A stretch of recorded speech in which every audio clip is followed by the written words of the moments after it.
Goldman Sachs said that by 2030, genetic therapeutics is going to be a $4 trillion industry. Oh, fuck. Yeah. If to put that into You perspective, could bet your ass that it's going to be then. yeah.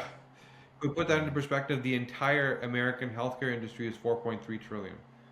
So this one aspect of healthcare is going to almost trump the entire industry.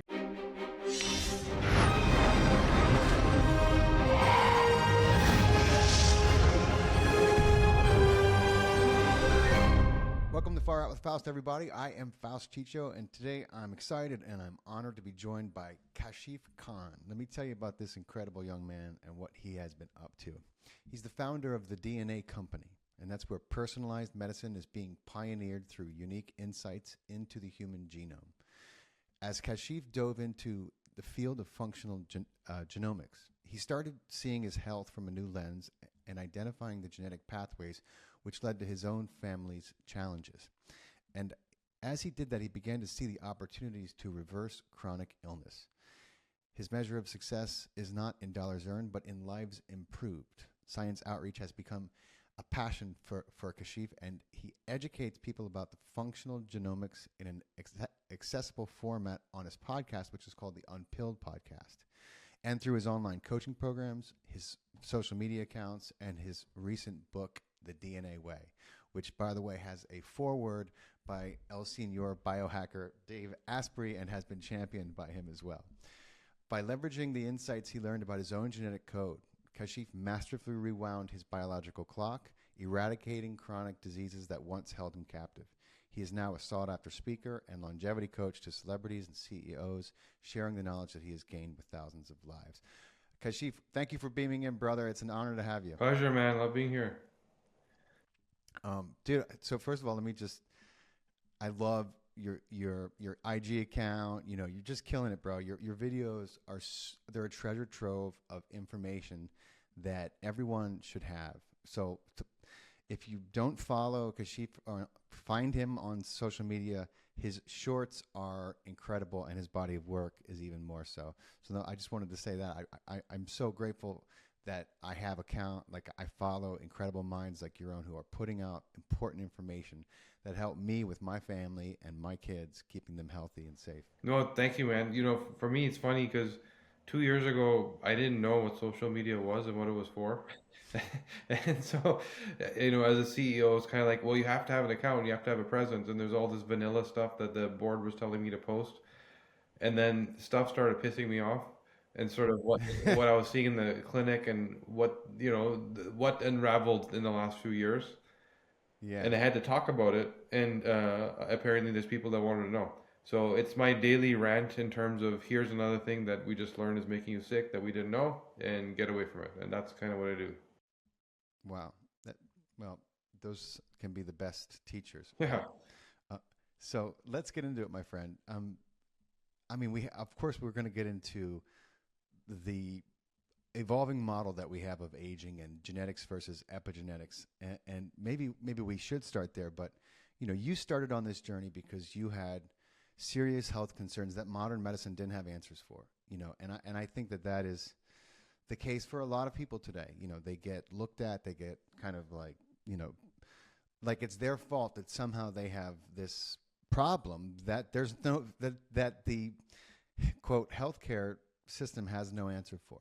And so I think it's so relevant to a lot of people. And I was wondering if you could walk us through how you went from experiencing what people would term as chronic illness, and how that evolved into your understanding of what our DNA means to our health. Yeah, so like most people, we believe that until you're sick, health is not a priority. And we believe that less now. The world has changed, but 3 years ago, pre-COVID, that was kind of the general theme. I can go do whatever I want, and when I break something, it's the doctor's job to fix it, not my problem, right? And so now we understand our habits are a priority. So I learned the same. I had 5 chronic diseases. I had horrible eczema, psoriasis. I had gut issues. I had migraines, depression. Actually 6. I also had an acid reflux problem. And so I was dysfunctional to some degree. Couldn't work on many days. And this, by the way, all happened all at the same time at once. I had never been sick in 38 years. Oh Yeah, wow. like I was fine. I was healthy. All of a sudden, all at once, all these things. And that was the big aha moment for me was when I would go to my multiple doctors giving me multiple pills saying, "What did I do?" This Yeah. What broke? yeah, it Right. can't be a coincidence that all these things are all happening at once and never happened before. What did I eat? What did I do? And that's when I learned for the first time that that's not their job. Their job is to Hmm. tell you what it's called, diagnose, and prescribe, tell you what pill to take to manage it. And my question was, if this pill works, why do I have to keep taking it? It's not solving anything, right? And I couldn't get an answer to that either. And that's what drove me down this self-discovery of how does the human body actually work? Let's learn about biology, naturopathy, traditional Chinese medicine, homeopathy, everything that was addressing root cause. And the big aha moment for me was when I learned through my human genome that I am just not wired like other people. And I wasn't sick because I was sick.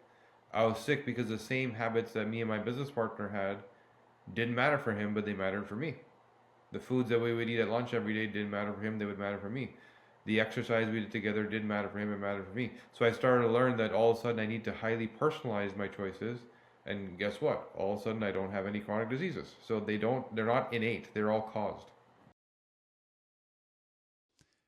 And you found out specifically something about your DNA, which was a huge aha moment, which, I think is probably, much more common than people imagine today. That's certainly worth mentioning. Could you tell people what that was? Yeah, there was a bunch of them, but I think the big one that convinced me that I had a biology problem, not a disease, um, was that there's a gene called GSTM1, which is a first line defense for your gut. So people are familiar with glutathione. To the most part, it's this antioxidant that we use to clear chemicals, toxins out of the body. A lot of people supplement with glutathione to help support this toxic environment we live in. So GSTM1 drives glutathione activity in the gut. So when you eat foods, whatever's coming along with it that's not meant to be there, which is more and more true today, is supposed to be removed. I don't have that gene. So it's not even what version, what variant, how good, how bad. I don't even do that job. So when I thought that I was eating healthy on this Mediterranean diet, I didn't know that the hummus that I was eating every day had chemicals that were used to dry the chickpeas so that the yield of the farm could be turned around faster. And that was a potent toxin which most people didn't get irritated by. Or I guess I would say it another way. I was a canary in the coal mine that it immediately hit me. Other people, same problem, it's just going to take a lot longer and they won't know what to blame it on.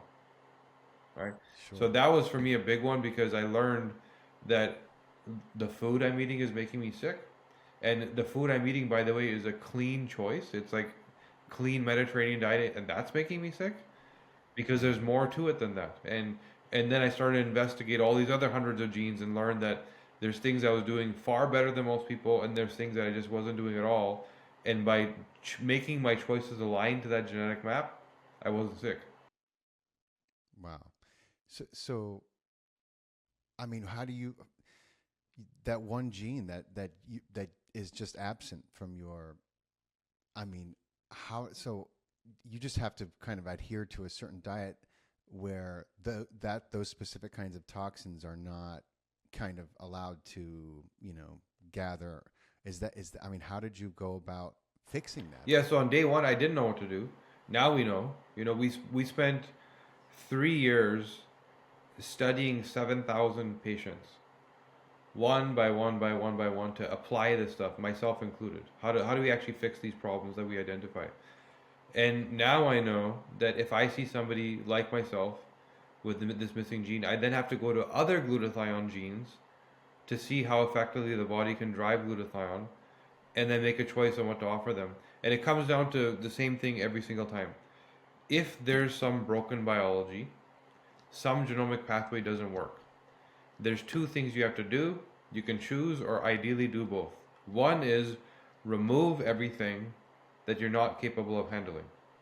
And whether it's your hormones, your brain, your whatever, you should be in the right context. The second is add things that support the broken biology and make up for it. It's those two things, literally. And in this example, I needed to be hyper diligent about what food went in my gut, packaging, plastics, pesticides, everything of that nature, preservatives. And I also needed to support my gut lining, which was easily inflamed, with things like marshmallow root, slippery elm, some probiotic type stuff, aloe vera, bovine collagen. So I needed to very intentionally rebuild that gut wall and maintain it. My body doesn't do it on its own. So it's a little bit of both, and that's true for every system in your body. Awesome. That's it's remarkable that you were part of your own study, which Yeah. is amazing and brilliant. That's that's so cool. So you've collected an incredible amount of data, and you've been uncovering patterns, and you've made some fascinating connections. And I thought, you just gave us kind of one example of how that process goes about, and how you took a set amount of people and did the diagnosis and analyzing them, right? How do you take someone's genome and then kind of figure out how it correlates with a particular health outcome or even behavior or lifestyle choice? Yeah. So, first of all, it's not what most people are told. And let me give you the example of, there was Chris Hemsworth had this show on Netflix, Limitless, came out like a year or so ago. Oh yeah. Yeah, where he did all these like different excursions and challenging himself. And so the producers of that show actually called us to advise on the genetic episode. There was a whole episode about the human genome, and it happened right during COVID. And then after COVID, I think they ended up moving the filming to Australia because Chris couldn't fly, so we weren't working on it anymore. Um, so what we advised them is not what they aired.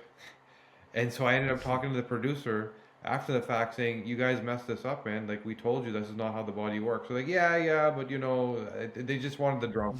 They're less concerned about that and more concerned about making people watch the episode. Yeah. So here's what happened. In that episode, there's a gene called ApoE, which is referred to as the Alzheimer's gene. And there's a certain version of it which tells you have a very low risk of Alzheimer's. There's another version which is an 8 to 10 times elevated risk over the average population, and then there's another version that's 17 to 25 times elevated risk.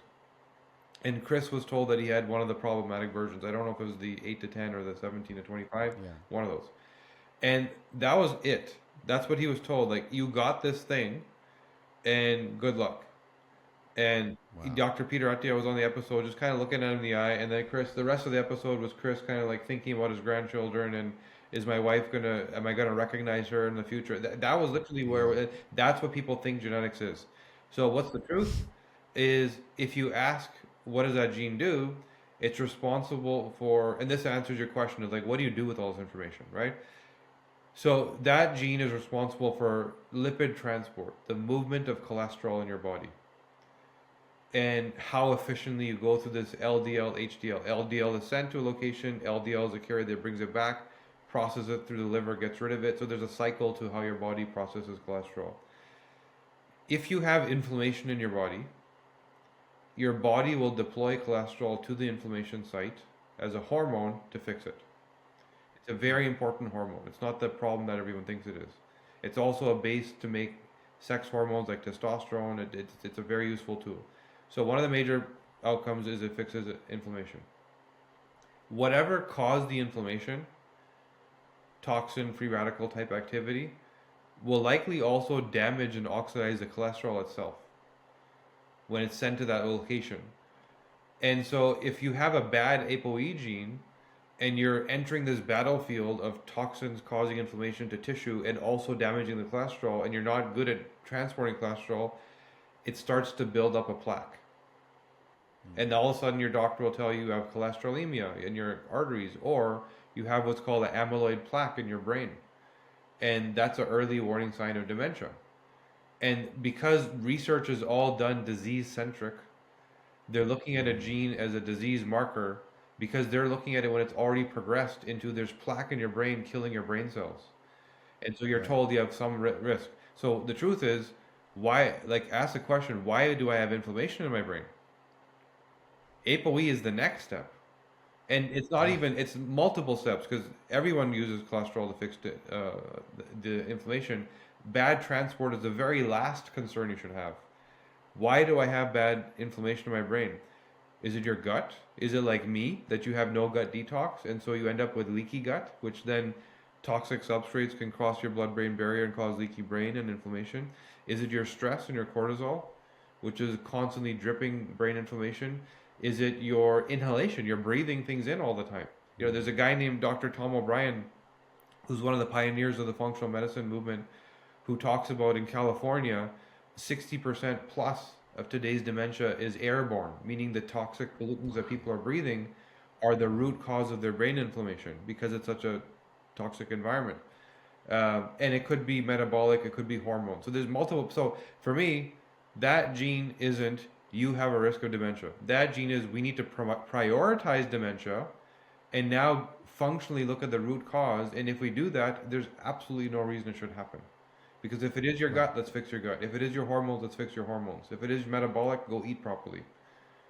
And Right. then you have the choice of reversing or preventing as opposed to walking around like Chris Hemsworth worrying about the future. It's amazing that they would do that to him. I hope he's spoken to someone who's not just out for ratings I tried, and man. I drama. reached out to the producer who we already knew, and they're like, yeah, yeah, don't worry, the show's doing well.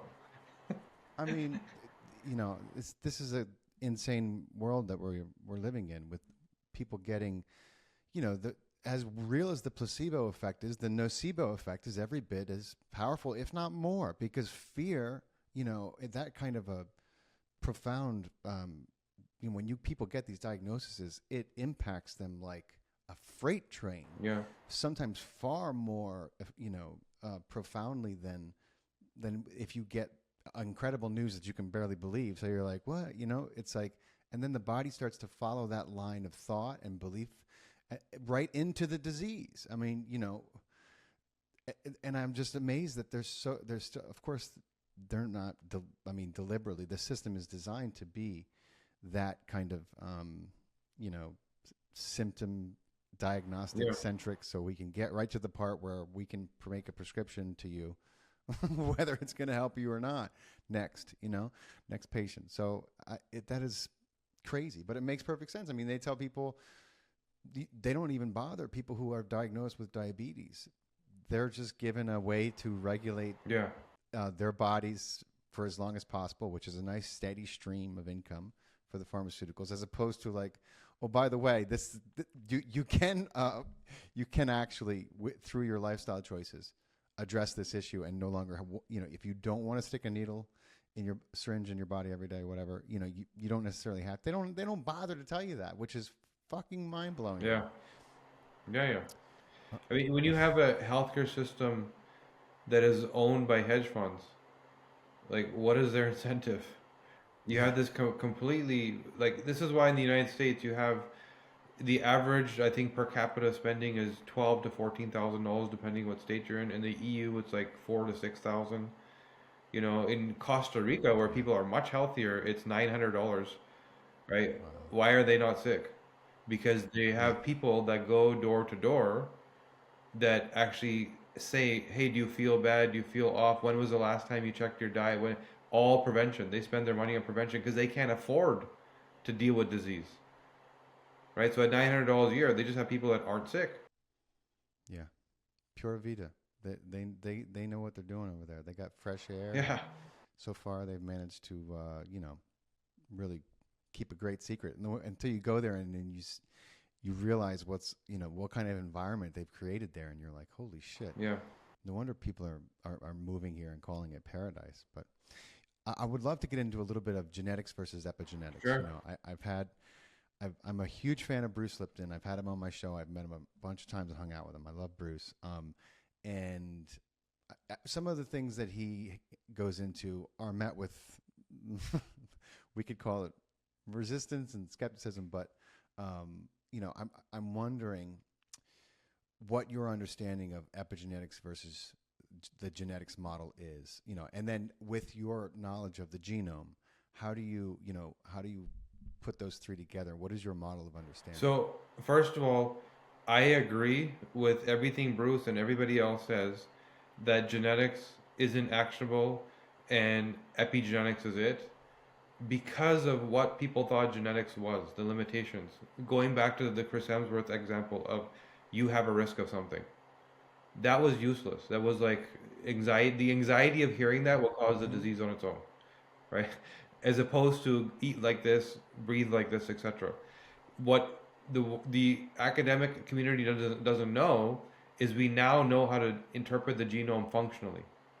We now know how to actually go deeper, and the diagnosis was layer one. Now we can go to the gut, we can go to the hormones, we can go and actually lay out. And so let me use one of those examples. So to really paint the picture, and it's a combination of both. It's a triangulation of here's your genetics, here's the instructions that your cells are receiving. Every single one of your 50 trillion cells are constantly reading this instruction manual to know how to do their jobs. We cannot discount the value there if you actually read the instruction manual and knew what your cells were reading and you know exactly what they're being told. Now you know where to intervene. And with the intervention is the epigenetics, environment, nutrition, lifestyle. So just making the right choices based on knowing how your biology is wired, right? So as an example, suppose you did get that, Alzheimer's risk gene. 80% of dementia cases are in women. And the research dollars goes to men, but they're in women. Let's just say that's what's going on, right? So why? Some women, so now I would go to the next step. Let's look at these multiple pathways that cause inflammation. And sometimes you look at all these markers and like, this person has a perfect life. They won't have inflammation. You can make toxins internally. Some women, there's a gene called CYP19A1 that takes your testosterone and aromatizes it or converts it into something called estrogen. And some women do that a little too efficiently and they make too much. They're estrogen dominant. After doing that, they then take that estrogen and convert it into a metabolite before having the monthly cycle. And there's three options there. Two of them are inflammatory and toxic. One is clean and healthy. You may be going down that toxic bucket. Then there's certain detox pathways.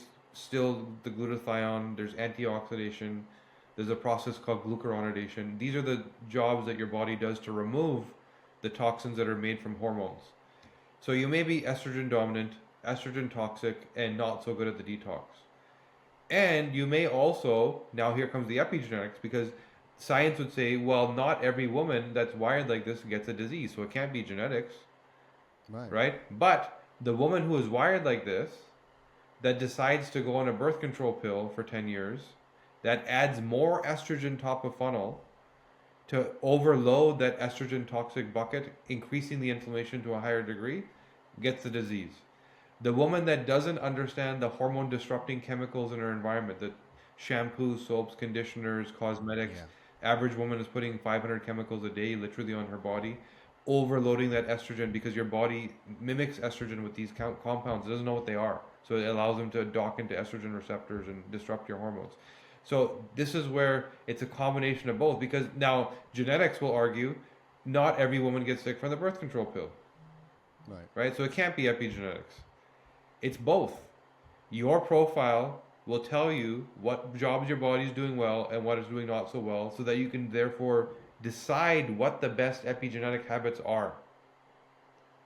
Then that's the triangulation and sort of completing the package, and that's what's been missing, because genetics has been disease centric, propensity based, which epigenetics don't matter. It's like, no, you're getting this thing, it's in your DNA. And epigenetics has been, let's have great habits. Well, what does that mean for me? What does a great habit mean? What do I prioritize? Because there's so many things I have to figure out. This is what we're saying. The pairing now, if you think functionally about the DNA, you can all of a sudden personalize the epigenetic habits.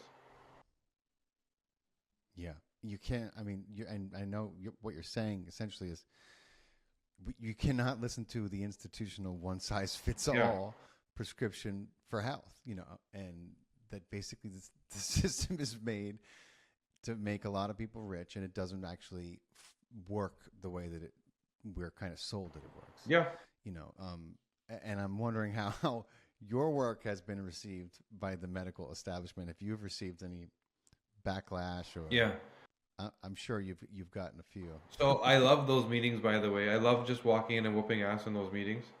But it's changed a lot. Let me tell you what's happened. Pre-COVID, I used to walk into a presentation or a meeting, like I'd go to like Sick Kids Hospital or Government of Canada or FDA and talk with a bunch of scientists. They're like, oh, show us a study, show us this. I said, your entire study model prevents this from existing. Your entire study model is one size fits all, and I'm trying to tell you that that's what's broken with healthcare. We need to change that. So it's the anecdotal stuff that you poo-poo on and say it's bad, which is this person's story worked out. Now I need to do this person's story 500 times over again and show a trend. That's how we did our research. If I can fix your problem for you, you don't care about everybody else's problem, right? How do I get what I need? That's what DNA should offer you, as opposed to it might work on three people, it might work okay on three people, and for four people, it actually might make them feel worse. That's clinical studies, one size fits all. So, anyways, that's how it used to be, and then I would stand in front of crowds of several hundred doctors speaking on stage about breast cancer, and it would start off like, what are his titles? Where's his publications? But when they would hear it, Of course. they would be like, whoa, this makes sense. We didn't know what we didn't know. Now we get there's something else that we just weren't taught. Now it's gotten to the point where they're so hungry for it that they're calling us to teach, and we've built literally a university with continuing education credits for doctors to just learn, right? So it Wow. started off as a lot of friction, a lot of who are you? It's a lot of the ivory tower screening, Yeah. and now it's become I'm humble. I get that I don't know what I don't know. Please teach me. And the world has changed, and I think COVID had a lot to do with that. That's amazing. Well, I think a lot of doctors, even maybe quietly, have realized the great flaw in the system they have dedicated their lives to.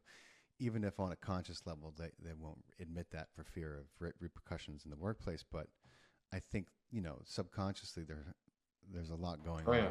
there. And I see it in the communities I'm involved in.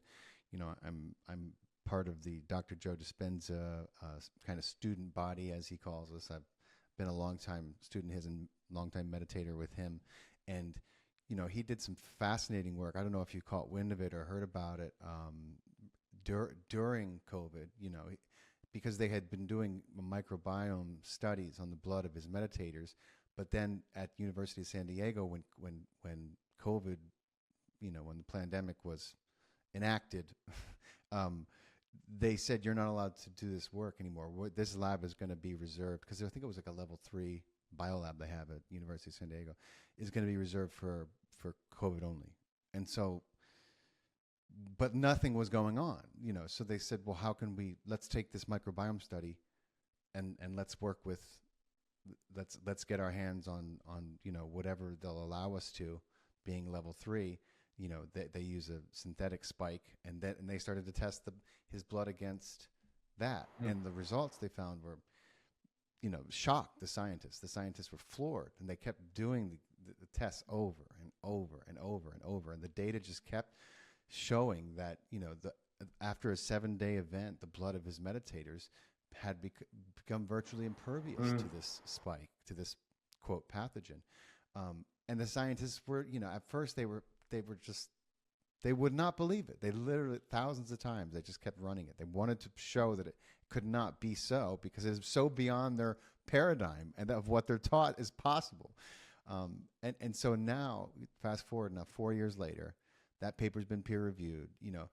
He's got an event coming up, and they're testing hairs, blood cells, urine, breast milk, you name it. The scientists are very excited now, because they realize when he has these events, there's a whole other way to. There's a lot of things they could test for. They have the variables set because the events are all done the same. Yeah. And he's got people coming in from Yale, Harvard, all kinds of scientists to see what they couldn't believe until it was now peer reviewed. So it's very exciting time. I think that the model is shifting. Yeah. Our understanding of medicine and genetics, epigenetics, is evolving, and now the question is, how far can we permeate into the consciousness of people so that they can realize that you know, not necessarily going to your doctor is the first and best answer for you, particularly if that doctor is at a hospital. Mm. I think that this needs to that'll help balance out, that monster that we call the healthcare system. I think if the knowledge gets out about the truth of it, because hospitals are the third leading cause of death. I think Medical error, yeah. is it Medical yeah? error, and the What is it? majority of that is pharmaceutical medical error. That's right. And so the top 15 causes of death in the United States, 14 are rooted in inflammation. So, the major disease, if you don't have inflammation, you're not getting the top 14 killers. And the other one of the 15, which is number 3, is medical error. So that's also rooted in inflammation because you went to a doctor because you were sick, who's supposed to help you. Right. And meanwhile, where I live in Canada, they're trying to stop the usage of supplements because there's no safety data. Wow. Yeah, literally, they passed a law where by 2025, I won't be able to walk into a pharmacy and buy supplements unless it has like clinical level publications, and there's a body here in Canada that's been tracking. I think it's called the Natural Health something. I forgot what it's called. Sorry. Um, that's been tracking adverse events from natural food and natural health products since the Mm. 1960s.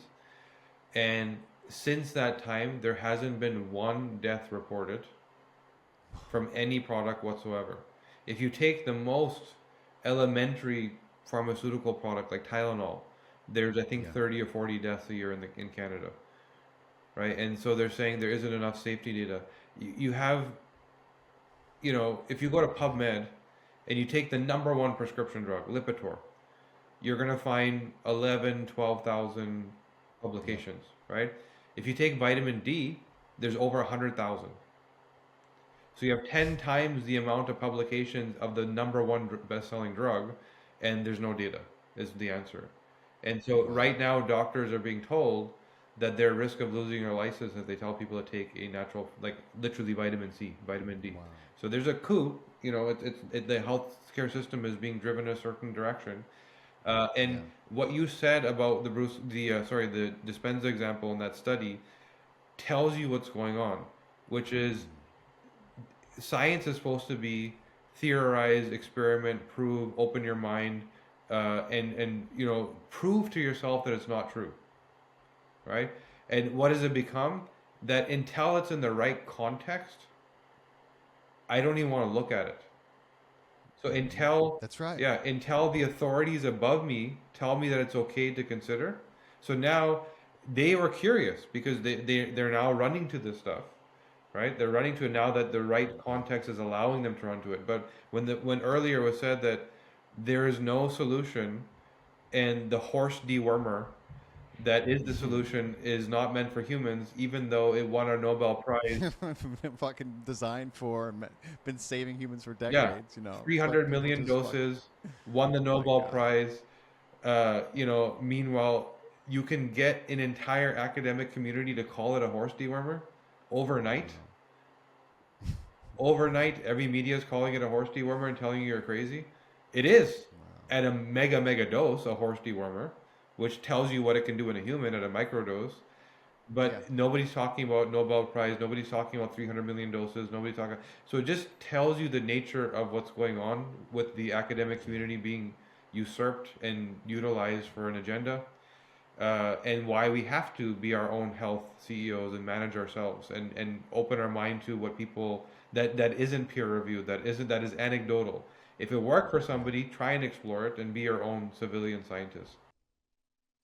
Absolutely. And what I've discovered, is oftentimes, and as sad as this is, the more incredible and simple the, let's call it a treatment, so we don't get red flagged. Yeah.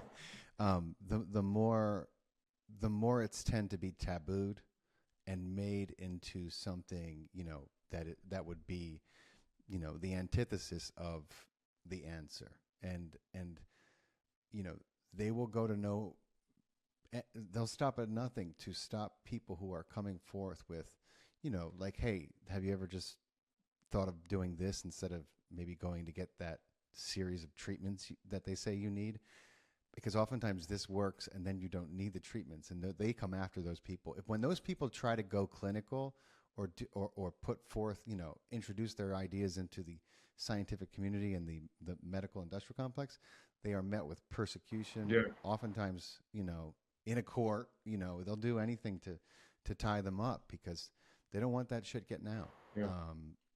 It's big business. But let's go a little far out, my friend. You talk about something happening around 250,000 years ago that changed humans, and I know I learned this studying with Greg Braden. Yeah. He showed me the science experiment, that they did. I think it was back in the 90s, maybe at Yale, where the scientists they weren't sure how it was going to be received, so they didn't actually put their name on it. They signed it, we, and they did like a study group. But it's a legit exploration of one of our chromosomes, and they could see there, they could observe the same way now that we are doing ourselves, that there was an edit done. Yeah. And that edit has not been explained. It's not been publicized and studied in any kind of mainstream way, yet it's very, very, very telling that, we appeared on the earth around that time in this DNA model, right? Mm-hmm. And I'm wondering what you think about it, Yeah. What do you think's going on with that? The reason that there's no explanation, no one addressing it, because where it goes if you're going to try and explain it, and nobody wants that explanation coming out. So it's not that people don't. If I know and there's people that know that don't want us to know. So, wherever you think it came from, religious beliefs, whatever, the science is clear. And I'm a very religious person, right? I practice thoroughly. And so I'm sort of reconciling, how did this happen? What we do know is that around 250,000 years ago, we became who we are in a process that is not natural, meaning that we haven't seen evidence of evolution in humans. Right. So we have in plants, we have in animals, we've seen them adapt and change. And what does evolution mean? The actual gene itself changes. So everything we've been talking about so far is variants or versions where there's multiple options, and it's kind of like a Russian roulette where these options get bounced around generation to generation and come full circle, 3-4 generations, goes back to where it started. There's just different options. There's not an actual change to the genome, right? They're just the same options being passed around. But in plants and other species, we see they actually change. They become different versions of themselves. This has not happened with us. It did happen about 250,000 years ago, where a very important chromosome, think about it as like a pinch. There was two parts of it put together, and all of a sudden the function changed, and we developed complex speech. We developed complex emotion. Bigger frontal lobe. Prefrontal lobe. The brain folded, so we had more bandwidth to process more information. And we became who we are. And sort of this complex species over and above, say, something like an ape. Right? Mm-hmm. And so, or even a Neanderthal. Exactly. Yeah. Take a Neanderthal, edit a genome, and make a human. And that's kind of what we see happened. We don't know why and how it happened, and we don't have the technology today to make that happen. Right. We don't know how to do it. No, we're just starting to be able to play with this kind of gene editing, like with CRISPR. Yes. Which is fascinating because it allows us to readily see and make an absolute identification, no ifs, ands, or buts, that our chromosomes were edited. They were fused. Yeah. And what could have done that? I mean, let's use our imagination. What could have physically done that? Because it had to take, no matter what your spiritual beliefs are, and I'm a very spiritual person. I don't, I wouldn't call myself religious in any fashion, but while I respect the tenets of religions and philosophies, I think that, if you have an imagination, you have to start to wonder, okay, yeah, of course you could just say that God did it, yeah. But God doesn't tend to operate in three-dimensional space like we do, right? Mm-hmm. But other beings do, and maybe I'm not saying that it was not ordained by the Creator. Obviously, it was, because here we are, But something had to come down and edit the genes on Earth in real life. Yeah, as opposed to simply doing it, let's say in heaven, or it just blows my mind that there's still people out there who are like, yeah, ETs, they must exist, but they're certainly not around here. How did we get here? Do you think again? I don't know. I love talking about this stuff because it's very far out, but I believe that this is the stuff that has been we've been misdirected away from thinking about, talking about by this society we live in. So it's important that we start to, permeate the questions, the right questions. And the truth is, we don't have an answer that makes sense, right? Like it's like we know this happened. It's hard to deny it. Science can't deny that this change happened, and we can't explain why, right? So, Right. and it's even then around the same time we developed. So one of the things that I preach about is live to 120. How do you live to 120? And why did I pick that number? Because when you look at your DNA, so aging is literally the oxidation and damage and wear and tear to DNA. The cells start to degrade, and then you get the physical outward manifestation of that inward degradation. That's aging. And so the wear and tear, the abuse we suffer from things like inflammation, etc., cause that.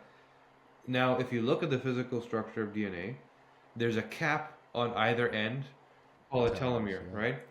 And if you look at those caps, they're designed to last 120 years. So that tells me we are, as a physical form, designed to last 120 years. And the things we do take years away. Right? It's not so much, hey, what supplement do I take to live longer? You already have it. You already have 120. You were born with 120. And now it's the things you ate, the stresses you took on, the hormones you mismanaged that took years away.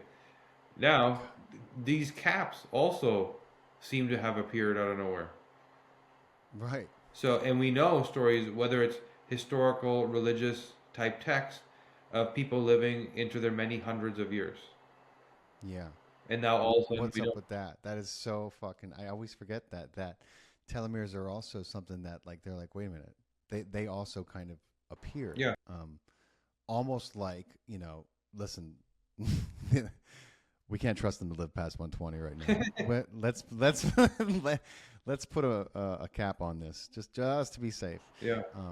Which is wild and crazy, but there it is. You know what I mean? There it is. How we have to try to come to a understanding of how we got here, and it doesn't kind of lie in your typical sciences you're taught in school, and I have a theme for this show that I always go back to, and it's question the answers.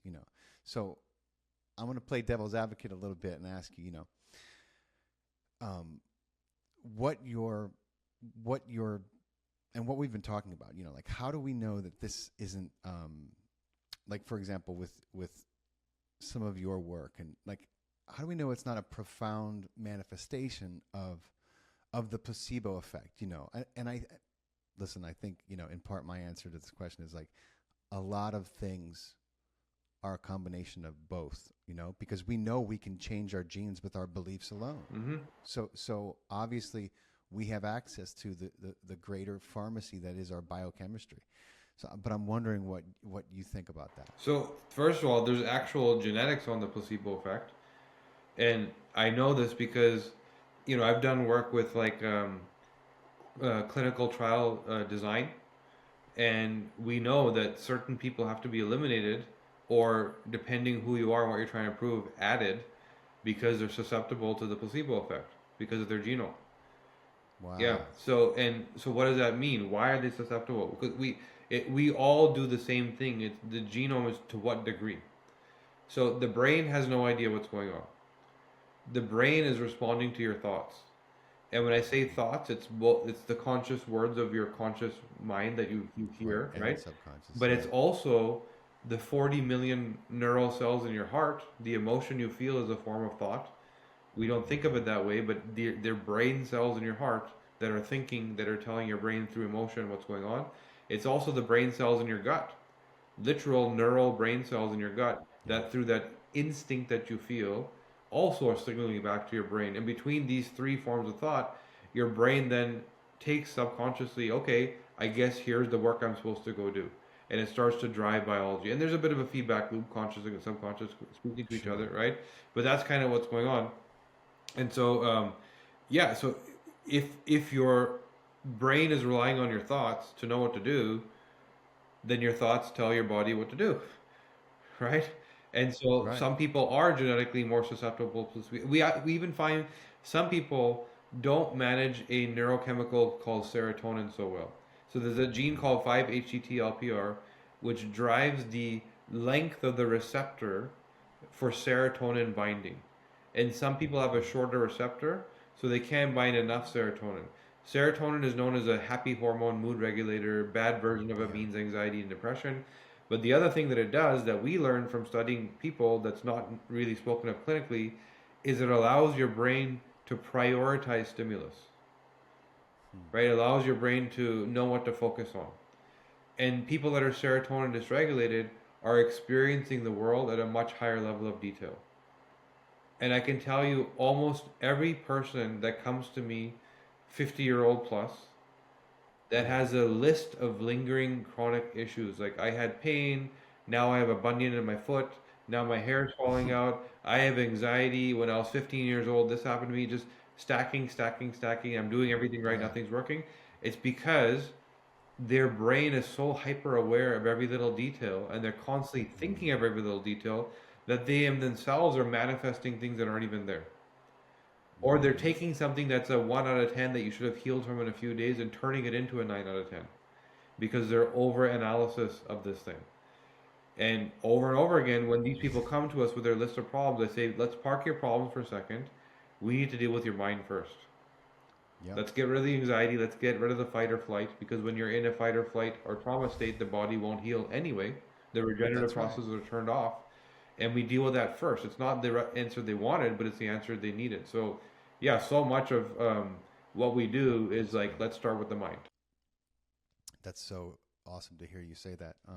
It's a big pitfall for people that their intelligence, can also be the bane to their healing because yes, they're meticulous. Yes, but the problem is they're hyper vigilant about, and then all the energy in the body is going towards this ongoing maintenance list instead of getting better, instead of looking towards the outcomes that you want, instead of beginning to put your energy into the future that you wanted, instead of just being absolutely hell bent on I have and I am this, series of problems Mm. and mindset. God, it's like the one thing that will prevent you from healing from anything is fucking stress, right? The body is just not in a state. It literally can't heal if you're stressed the fuck out all the time. And that's why people who, have these high pressure, high performance jobs, the body cannot take that kind of constant, low level anxiety. And then it varies with the adrenal glands. It's like a perfect storm for ill health. Mm. But it's amazing to hear you say that, and amazing to hear you mention, the neurons that we now know are in the gut and the heart. I tell people all the time, and I've learned this, and now I know it by heart. There are some parts of our knowledge that live and come from the heart, Hmm. and come from the gut, and that's why you have to listen to those two parts. Because those two parts aren't mixed up like your mind can get, Yeah. right? They know things that your mind needs to know, but because your mind is, our brains are divided and we live in a polarized planet, literally and figuratively. Everything is very dualistic. You're either with us or against us. We have this bad habit as humans to fucking do this with everything, right? We polarize everything. And so the information that gets sent from the gut and from the heart, when it gets filtered through an overactive mind, all of a sudden it becomes like, polarized. But the knowledge itself that you're getting from these centers, these neurons, that is not. That is very clear. And we all need to learn how to tune into it and listen to it in its purest form, where it's coming from, before you can get it into the frontal lobe and analyze the shit out of it and fucking, Yeah. confuse it, right? There's a lot to be gained from listening to those centers. Know it. I had a gut feeling. Yeah. Listen to it. I knew it by heart. Listen to that, right? Yeah, you didn't have a feeling, you had a thought. And that's what people Right. don't get. It's just a different form of thought. And the heart and the gut don't lie. The brain lies all the time. Hmm. You learn how to lie, and that's why there's a lot of friction. So why does stress hurt? Because your heart doesn't like the lie. It doesn't like that friction. It's an honest organ, let's say, right? And the way people experience stress is also unique based on the genome. To what degree can they actually handle the load? To what degree do they sometimes overburden themselves because they can't handle it? And I'll give you a couple examples of that. So I've seen some people that genetically are really efficient at binding dopamine. They do a really good job. And they also are really efficient at the sort of half life of dopamine. It lasts a long time. So they're Mm. content. Things are good because they get a lot of it, and it keeps going and going. It doesn't the loop, by the time it's supposed to end, it continues because it lasts so long. The clearance is so slow. So Yeah. these people are content, but they also experience a lot of anxiety because they're not used to what bad feels like. And when you take the good away from them, Mm. we're not going out tonight, this restaurant closed, the thing I promised you is removed. It's that they appear to be selfish and greedy, but what they actually are is having anxiety, an acute Wow. anxiety response. Because they can't handle what bad feels like. They're not used to it. Then the opposite is true. Somebody that has a very low dopamine level and a very fast clearance, so they don't feel the intensity and it doesn't last long enough. They're constantly underwhelmed and constantly not getting enough and constantly seeking Mm. reward, right? So they're picture the entrepreneur or the high performance person that just can't get enough, Yeah. right? Because and they just can't get satisfied. So now those people burn out because their body can't keep up with their brain. Their brain's not getting satisfied as they push and push and push and push, and the Yeah. stress drags their body through hell. So all of these words, anxiety, depression, burnout, procrastination, can be hyper personalized, and like the way you feel, why do you feel like that? And the same thing that you say, is depression is also achievement if you understood what you were wired for. Mm. The same person that can't experience pleasure because low dopamine doesn't last long enough, so because of fast clearance, could be depressed. They could be an Yeah. addict, or they could be the world's top CEO, Right. right? Right. Because that lack of satisfaction powers all three. So context Wow. becomes key.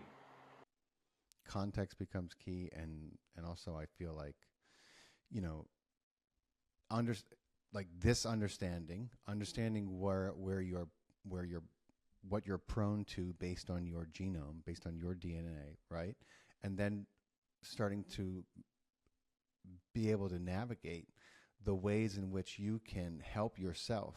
If you are one of these people who falls into that category, it, any honest reflection on your habits and life will tell you, okay, I kind of fall into Yeah, that category, and I'm kind of a little of all three of those things, right? I mean, I'm certainly an addict when it comes to some things. I think most of us humans are, and also, I am slightly depressed, but here's what I do to regulate it.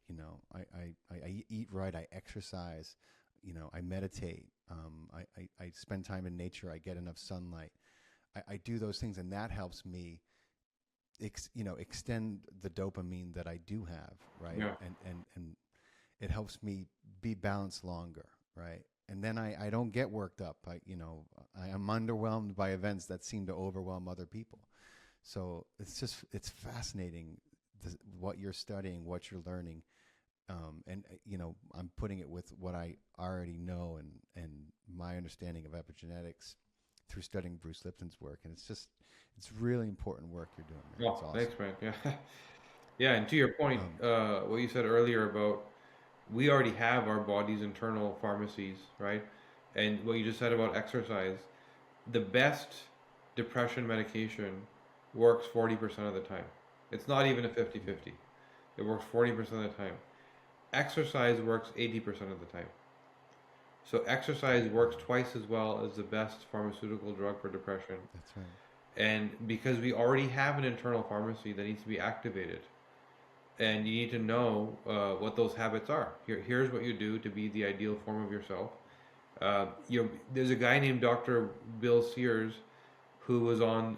He was like a Time magazine cover model. Let's say at one point he was on the cover of Time magazine for his work, and he wrote a book about the internal pharmacy, and we already have everything we need. And he mapped out and showed how name a disease, name a problem, name a condition, and here's the way your body already knows how to fix it, and your habits are preventing you from accessing that. Wow. And they put him on Time after he wrote that book? I don't know if it was before or after. I think actually I'm no, the betting book. it was before. Yeah, but he was, yeah, it was some time ago. Like I'm talking about like a couple decades ago. Oh, Yeah, he's okay, an older okay. guy. Yeah. So, but he's written many books. But this one, he talks about the internal pharmacy, and it's not just a theory. Like he showed each Mm. drug in the human pharmacy, right? He showed it all. Literally, Yeah, it's where it all comes from, yeah, and people don't realize that. People think that it's external. yeah, We're taught that to give our power away or have to buy it back, I should say, yeah. which is crazy. So in this day and age, we have to think about how they're exploiting our DNA. This is wild that we live in these times, with things coming out about certain genetic modifications that have gone on in laboratories and using the human genome and DNA to exploit humans. Hmm. How do we protect ourselves in this day and age? Like as far as privacy goes, and people who are seeking out these tests, they have concerns naturally that the fucking the Rothschild-owned Rockefeller system is just going to buy those tests and have your DNA, and there's very little to like how do we stay safe in this time? So first of all, um, I would assume that if you're doing a DNA test, that your data is being sold, Yeah, right? And I mean, I'll be clear that our business doesn't do that. We're not in that business, yeah, right? And there's an economic reason why. It's that the DNA is the only marker that doesn't change. Every other blood work, every test, gut microbiome, it's all mm, you're a repeat customer. DNA you do once, and then what?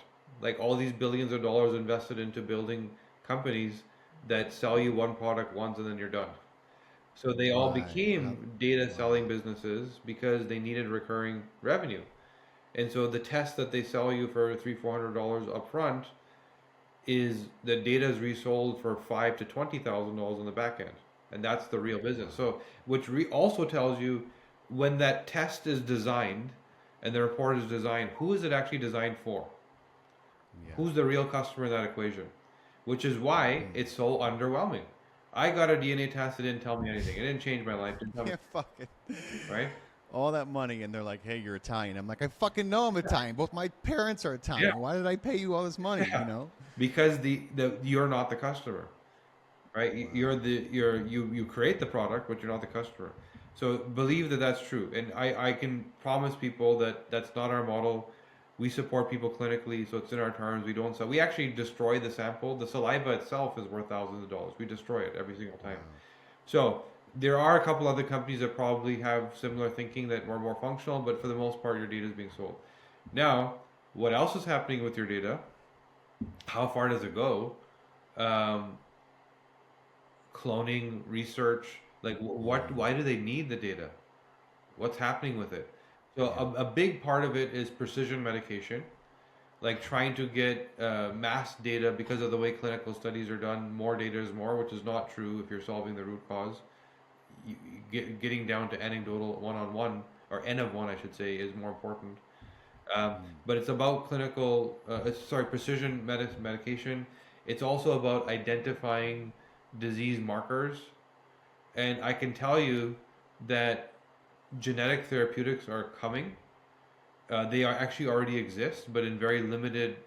They solve a very limited number of problems right now.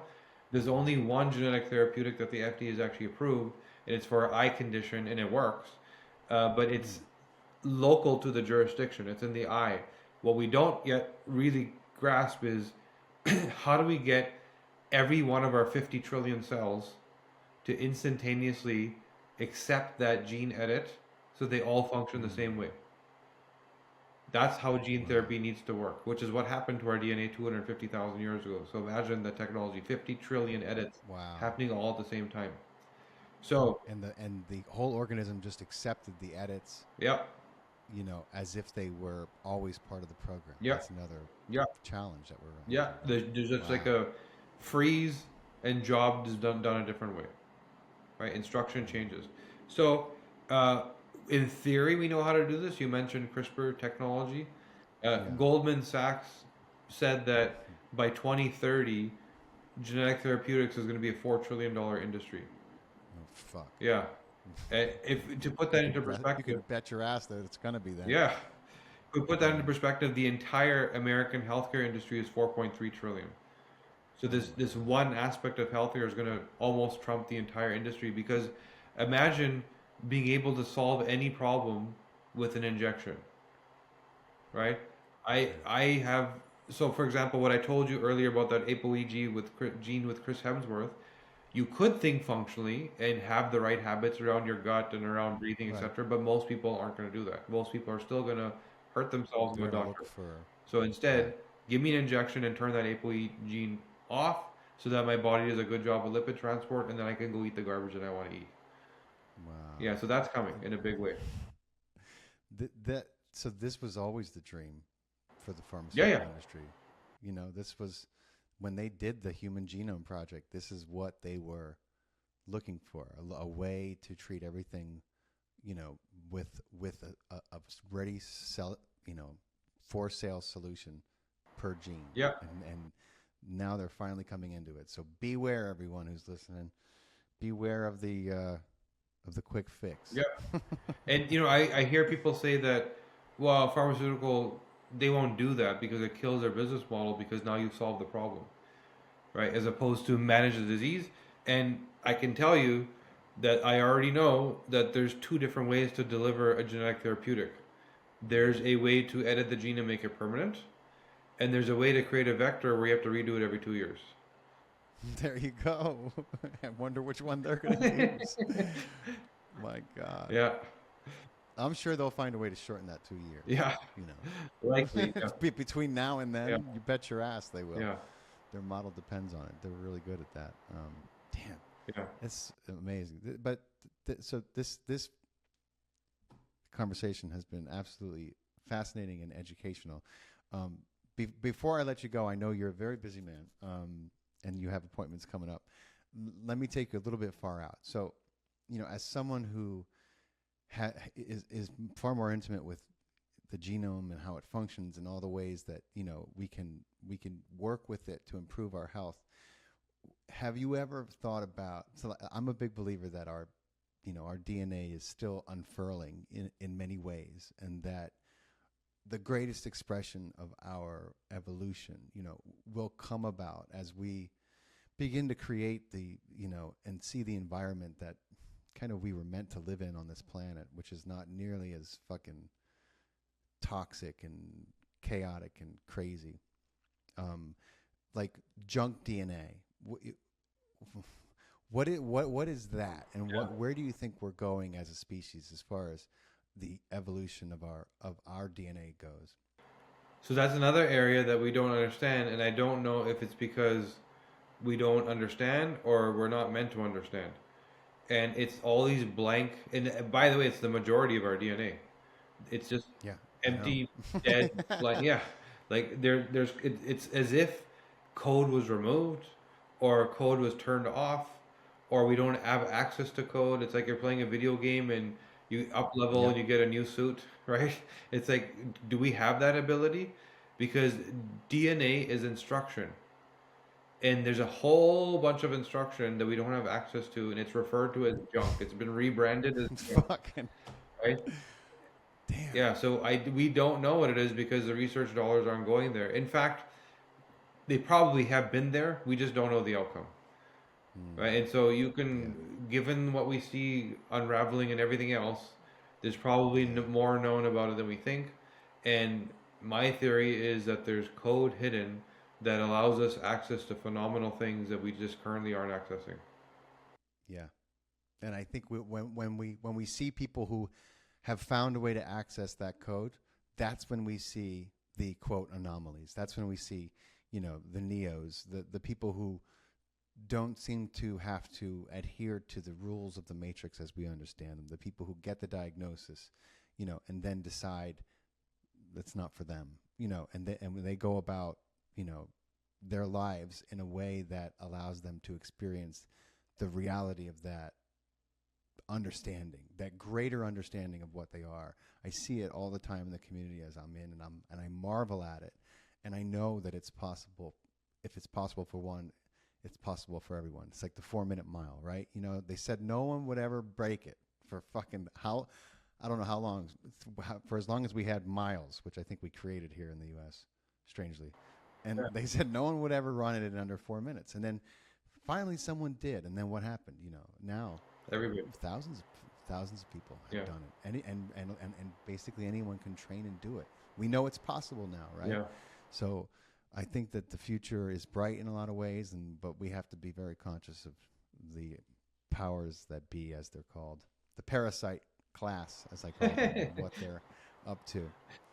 But this has been awesome, Kashif. I love your work, brother. I'm a huge fan, man, and I enjoy your videos every day. Tell everyone where they can find you, social media, so that they can get a daily dose of very important information like I do from your work. Yeah, Instagram is where I go, and it's Kash Khan official, so KASHKHAN official. And I think you're right on. That's the best thing to do is go follow there and learn.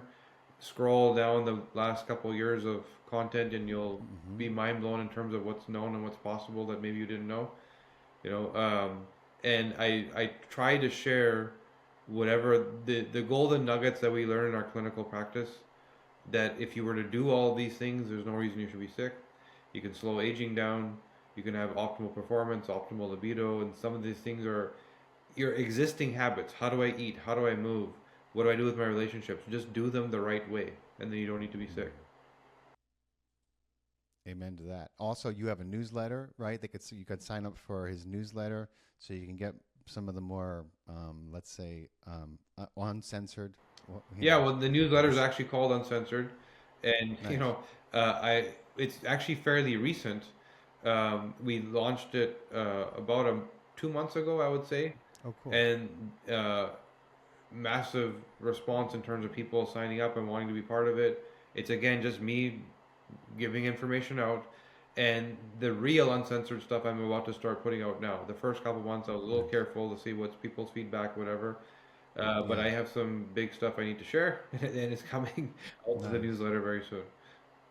I'm subscribed, so I'm looking forward to it. Yeah. It's important to be able to do these days, and you're wise to be cautious about it, I think, because there's just it's in this field it's the worst. Yeah. They seem to be the most ready to go after people. So Yeah. this has been awesome, Kashif. Thank you so much, brother. I appreciate your time, man. I wish you a wonderful Sunday, whatever you got going on. Don't work too hard, and I'm sure I'll see you around. One of these days, man, we'll have to get together on Instagram, maybe do a live, or let's do it, man. Really cool Yeah. to do something special. I'll hit you up for sure. For everyone who's listening, thank you for tuning in. Please subscribe if you're not subscribed. If you're listening on audio and you've enjoyed this podcast, we would love a 5-star review. Those go a long way, and they build up and they help to show the integrity of the show. So thank you to everyone who's listening as well.